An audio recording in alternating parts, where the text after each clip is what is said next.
Hi everyone! For this project, I wanted to incorporate deep learning to diagnose pathologies for different chest X-ray images using the NIH dataset. The use of deep learning in medical diagnostic technologies has so many implications for patient health. For one, it would automate diagnostics, which would improve access. Less physicians would be needed, which is particularly important for medically underserved populations where qualified physicians are scarce or otherwise inaccessible.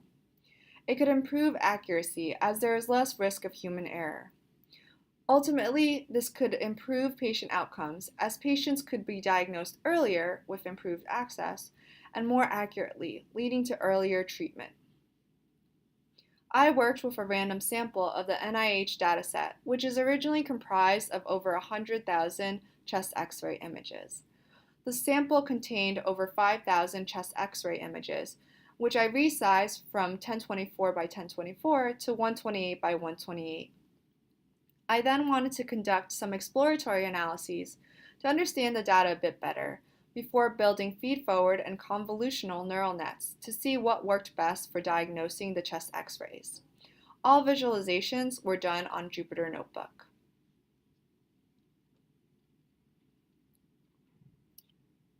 So in first exploring the dataset, I wanted to understand what images were representative of the 14 different pathologies.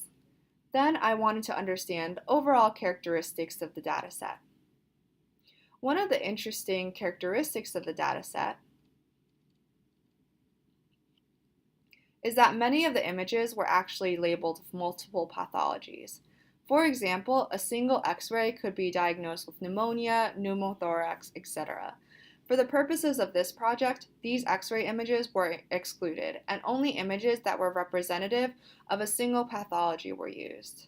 Also, some pathologies had very low prevalences in the dataset, such as pneumonia. These rare diseases were grouped together into a single rare disease pathology. And you can see here, these are some of the images that were representative of the original pathologies.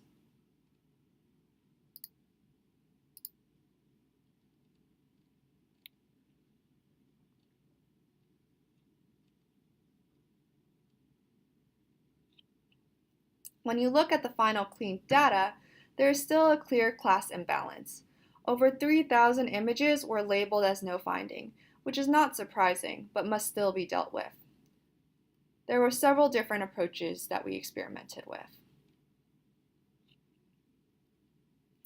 So the first is to pass in class weights, essentially assigning the minority class a higher weight than the majority class. The second is to randomly oversample the minority class so that it is more evenly represented in the dataset.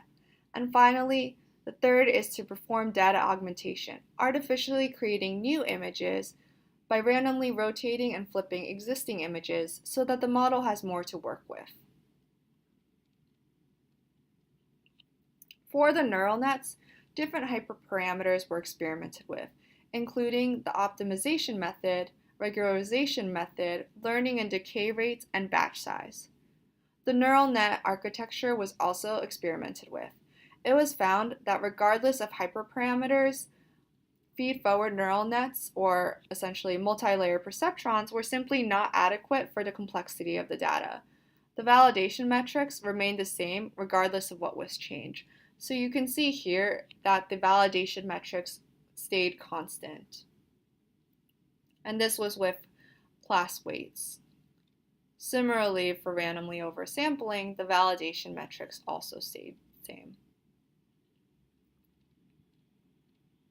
Convolutional neural nets actually performed better, but the clear discrepancy between the validation and the training metrics suggests overfitting.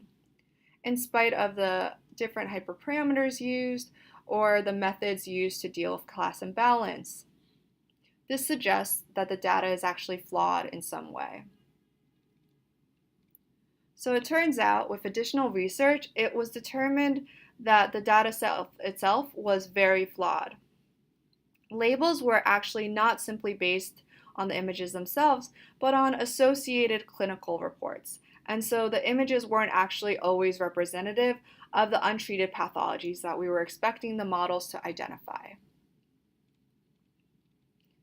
For example, for these images that were labeled as pneumothorax, all these images were actually images of lungs that were already drained. So they were already treated. The internal inconsistency of the data meant that the model was simply fitting on noise and generating nonsensical predictions.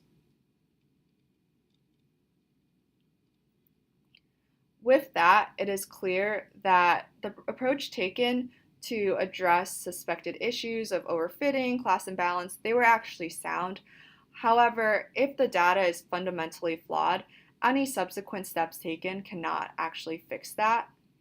This is an important step going forward with any future projects. Thank you for your time.